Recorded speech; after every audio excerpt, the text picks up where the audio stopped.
கேரளாவில் நிலச்சரிவு ஏற்பட்ட விதத்தையும் ஏன் கேரளாவில் அதிகமான நிலச்சரிவு ஏற்படுகிறது என்பது குறித்தும் வரைகலை மூலம் விளக்குகிறார் சிறப்பு செய்தியாளர் அபிநயா. கேரளா வயநாடு மாவட்டத்தில் ஏற்பட்ட நிலச்சரிவு மிக பயங்கரமான ஒரு நிலச்சரிவாக இருக்கு. இந்த நிலச்சரிவோட பாதிப்பு என்ன அப்படின்றது, எந்தெந்த பகுதிகளில் அது பாதிப்பை ஏற்படுத்தி இருக்கு அப்படின்றத நம்ம பார்க்கலாம். முண்டக்கை பகுதியில் நள்ளிரவு 1 மணிக்கும், சூரல்மலை பகுதியில் அதிகாலை 4 மணிக்கும், அதே மாதிரி மெப்பாடி பகுதியில் காலை 3:49 மணிக்கும் இந்த நிலச்சரிவுகள் ஏற்பட்டிருக்கு. இப்போ மேலே இந்த முண்டக்கை என்ற பகுதியே ஒரு மலையோட உச்சி. ஸோ அதற்கு மேலே இருந்த நிலச்சரிவு என்பது ஏற்பட்டிருக்கு. அங்கிருந்து இந்த 3 பகுதிகளை தாண்டி அதற்கு கீழேயும் நிறைய பகுதிகளில் இந்த நிலச்சரிவு ஏற்பட்டு அதோட பாதிப்புகள் இருக்கு. ஆனால் இந்த 3 பகுதிகளில் இருக்கக்கூடிய குடியிருப்புகள்லாம் அதீத அளவில் பாதிப்புக்கு உள்ளாகி இருக்கு. மீட்பு பணியாளர்கள்லாம் உள்ள போக முடியாத ஒரு சூழலுக்கு அங்கே நிலச்சரிவு ஏற்பட்டு பாதிப்பை ஏற்படுத்தியிருக்கு. உயிரிழப்பு எண்ணிக்கையும் அதிகரிச்சுக்கிட்டே இருக்கு. ரொம்ப சின்ன சின்ன ஊர்கள் தான், ரெசார்ட்ஸ்லாம் அதிகமாக இருக்கக்கூடிய பகுதிகளாக இருக்கு. சுற்றுலா தலங்கள்லாம் நிறைய இருக்கக்கூடிய பகுதிகள். அதனால எவ்வளவு பேர் சிக்கியிருக்காங்க, யார் யாரெல்லாம் சிக்கியிருக்காங்க அப்படின்ற ஒரு தெளிவே இன்னும் கிடைக்காத அளவுக்கு அதோட தீவிரம் ரொம்ப அதிகமாக இருக்கு அப்படின்றத புரிஞ்சுக்க முடியுது.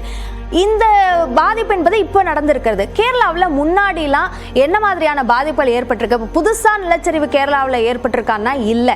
ஒட்டுமொத்தமாக 2015 2022 வரைக்கும் ஏற்பட்ட 3782 நிலச்சரிவுகள்ல, நாடு முழுவதும் ஏற்பட்ட இத்தனை நிலச்சரிவுகள்ல 2239 கேரளாவில் மட்டும் ஏற்பட்டிருக்கு. அதாவது 52.9%. ஒரு நாடு முழுக்க இருக்கக்கூடியதுல ஒரு மாநிலத்தில் மட்டுமே 52% நிலச்சரிவுகள் ஏற்பட்டிருக்கு. அப்படின்னா எந்த அளவுக்கு கேரளா தீவிரமா இதனால பாதிக்கப்பட்டிருக்கு அப்படின்றத புரிஞ்சுக்கலாம். இப்போ ஒவ்வொரு ஆண்டு வகையில நம்ம எடுத்துக்கிட்டு பார்த்தோம் அப்படின்னா 1961 2016 வரைக்கும் கிட்டத்தட்ட 50 ஆண்டு காலத்தில் ஏற்பட்ட நிலச்சரிவுகளால் ஏற்பட்ட உயிரிழப்புகள்னு பார்த்தா 295. இந்த எண்ணிக்கை அதிகம் தான் அப்படின்னு பார்த்தாலும் 2018 அப்புறமா ஏற்பட்ட பாதிப்புகள் அப்படின்னு பார்க்கும்போது அது இன்னும் அதிகமா இருக்கு. 2018 அப்புறம் அதோட தீவிரம் அதிகமா இருக்கு அப்படின்றத புரிஞ்சுக்க முடியும். 2018 மட்டுமே 155 பேர் உயிரிழந்திருக்கிறாங்க. 341 நிலச்சரிவுகள் ஏற்பட்டிருக்கு அப்படின்றத புரிஞ்சுக்க முடியுது. அடுத்ததாக 2020 21 பேர் உயிரிழந்திருக்கிறாங்க. 2021 பொறுத்த வரைக்கும் 120 பேர் உயிரிழப்பு என்பது நடந்திருக்கு.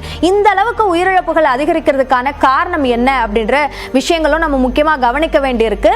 அங்க ஏற்படுற நிலச்சரிவுகளை வெவ்வேறு வகைகளாக பிரிக்கிறாங்க. அதுல இந்த 2 வகைகளும் அதிகமான உயிர் சேதங்களை ஏற்படுத்தக்கூடியதா இருக்கு. ஒன்னு டெப்ரிஸ் ஃப்ளோ, அதாவது மரங்கள், பாறைகள் அங்க இருக்கக்கூடிய வெள்ளத்தோட சேர்ந்து மண்ணும் சேர்ந்து ஒரு சேரா உருவாக்கி கீழே சரியுறது. இதுதான் டெப்ரிஸ் ஃப்ளோன்னு சொல்றாங்க. இந்த சேத்துல சிக்கி நிறைய பேர் உயிரிழக்கக்கூடிய ஒரு சூழல் ஏற்படும். அதே மாதிரி லேண்ட் ஸ்லிப், மலையோட ஒரு குறிப்பிட்ட பகுதி அப்படியே சரிஞ்சு விழுறது. இந்த 2 மூலமாகவும் உயிர் சேதங்கள் அதிகமா இருக்கிறதுக்கு வாய்ப்பு இருக்குன்னு சொல்லப்படுது. அந்த வகையில இப்போ நடந்திருக்கிறதும் இந்த டெப்ரிஸ் ஃப்ளோ தான் அப்படின்னு சொல்றாங்க. ஏன் இதற்கான இந்த கேரளாவில் இவ்வளவு அதிகரிக்கிறதுக்கு காரணம் என்னன்னு பார்த்தா, முதல்ல புவியியல் சூழல் என்பது சொல்லப்படுது. கேரளாவில் இருக்கக்கூடிய பகுதிகளில் 14.5% அதிகமான வெள்ளத்தை எதிர்கொள்ளக்கூடிய பகுதிகள், ஃப்ளட் ப்ரோன் ஏரியாஸ் அப்படின்னு சொல்றாங்க. அதே மாதிரி நிலச்சரிவை எதிர்கொள்ளக்கூடிய பகுதிகள்னு பார்த்தோம்னா கேரளாவில் இருக்கிற மேற்கு தொடர்ச்சி மலைப்பகுதிகளில் 8% அந்த லேண்ட்ஸ்லைட் ப்ரோன் ஏரியாஸ் அப்படின்னு சொல்றாங்க. ஸோ இதனாலேயும் அதிகமான தாக்கம் கேரளாவில் ஏற்படுது அப்படின்றத புரிஞ்சுக்க முடியுது. ஆனால் இது மட்டுமே காரணம் இல்லை. ஏன்னா 2018 முன்னாடியும் இதே மாதிரியான புவியியல் சூழல் தான் கேரளாவில் இருந்தது. ஆனா காலநிலை மாற்றத்தினால மழையோட தீவிரம் ரொம்ப அதிகமாயிடுச்சு. ஸோ இந்த மழையோட தீவிரத்துக்கு ஏற்ற மாதிரி அங்க இருக்கக்கூடிய சூழலை பாதுகாக்க வேண்டியது அந்த மாநில அரசோட ஒரு கடமை. அதே மாதிரி அதை உறுதிப்படுத்த வேண்டியது மத்திய அரசோட கடமை. ஆனா அதுல இருந்து தவறிட்டதுனால இந்த நிலச்சரிவுகள் அதிகரிக்குது அப்படின்னு சொல்லப்படுது. கூடுதலான கட்டடங்களுக்கான அனுமதி அப்படின்ற புகாரும் அங்க இருக்கு.